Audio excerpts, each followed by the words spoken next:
أعوذ بالله من الشيطان الرجيم. سورة الفاتحة مكية. بسم الله الرحمن الرحيم. الحمد لله رب العالمين الرحمن الرحيم مالك يوم الدين إياك نعبد وإياك نستعين اهدنا الصراط المستقيم صراط الذين أنعمت عليهم غير المغضوب عليهم ولا الضالين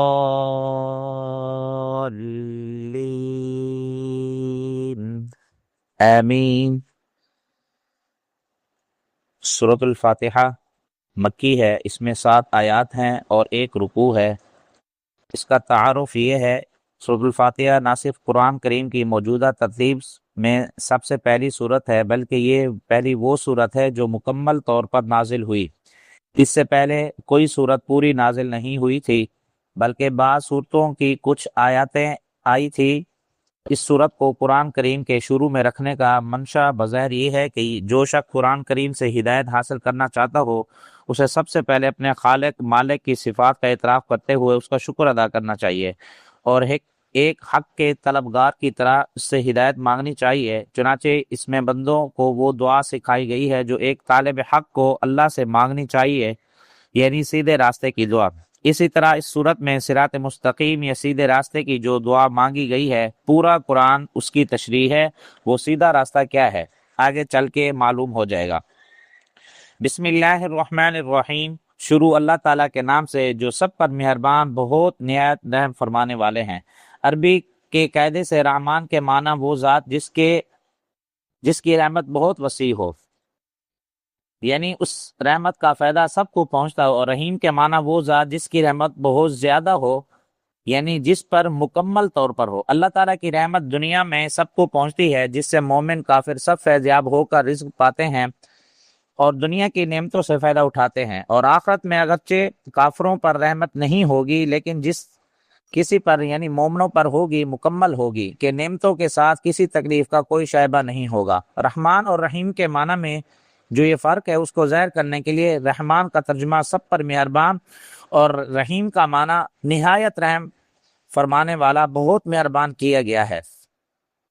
الرحمن الرحیم جو سب پر مہربان ہے، الرحیم نہایت رحم فرمانے والا ہے. مالک یوم الدین جو روز جزا کا مالک ہے. سب سے پہلے الحمدللہ رب العالمین، تمام تعریفیں اس اللہ کی ہیں جو تمام جہانوں کا پروردگار ہے. اگر آپ کسی عمارت کی تعریف کریں تو در حقیقت وہ اس کے بنانے والے کی تعریف ہوتی ہے. لہٰذا اس کائنات میں جس کسی چیز کی تعریف کی جائے وہ بالآخر اللہ تعالیٰ ہی کی تعریف ہے، کیونکہ وہ چیز اس کی بنائی ہوئی ہے. تمام جہانوں کا پروردگار کہہ کر اسی طرف اشارہ کیا گیا ہے. انسانوں کا جہان ہو یا جانوروں کا، جمادات کا ہو یا جہان یا نباتات کا، آسمانوں کا جہان ہو یا ستاروں کا، سیاروں اور فرشتوں کا، سب کی تخلیق اور پرورش اللہ تعالیٰ ہی کا کام ہے. اور ان جہانوں میں جو کوئی چیز قابل تعریف ہے وہ اللہ کی تخلیق اور شان ربوبیت کی وجہ سے ہے. الرحمن الرحیم. اور اس کے بعد پھر مالک یوم الدین جو روز جزا کا مالک ہے. روز جزا کا مطلب یہ ہے کہ وہ دن تمام بندوں کو اس کے دنیا میں کیے ہوئے اعمال کا بدلہ دیا جائے گا. یوں تو روز جزا سے پہلے بھی کائنات کی ہر چیز کا اصلی مالک اللہ تعالیٰ ہے، لیکن یہاں خاص طور پر روز جزا کے مالک ہونے کا ذکر اس لیے کیا گیا ہے کہ دنیا میں اللہ تعالیٰ ہی نے انسانوں کو بہت سی چیزوں کا مالک بنایا ہوا ہے. یہ ملکیت اگرچہ ناقص اور عارضی ہے، تاہم ظاہری صورت کے لحاظ سے ملکیت ہی ہے، لیکن قیامت کے دن جب جزا اور سزا کا مرحلہ آئے گا تو یہ ناقص اور عارضی ملکیتیں بھی ختم ہو جائیں گی. اس وقت ظاہری ملکیت بھی اللہ تعالیٰ کے سوا کسی کی نہیں ہوگی.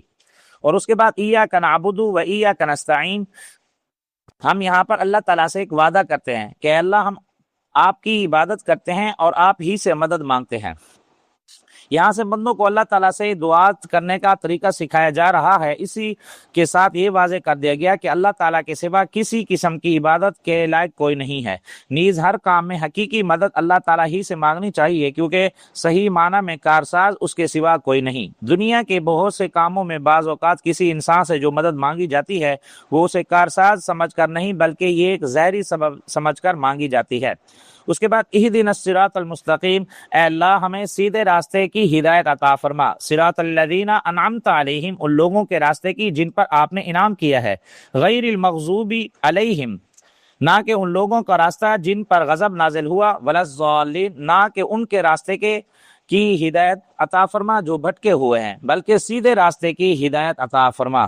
آمین۔ وآخر دعوانا الحمد للہ رب العالمین۔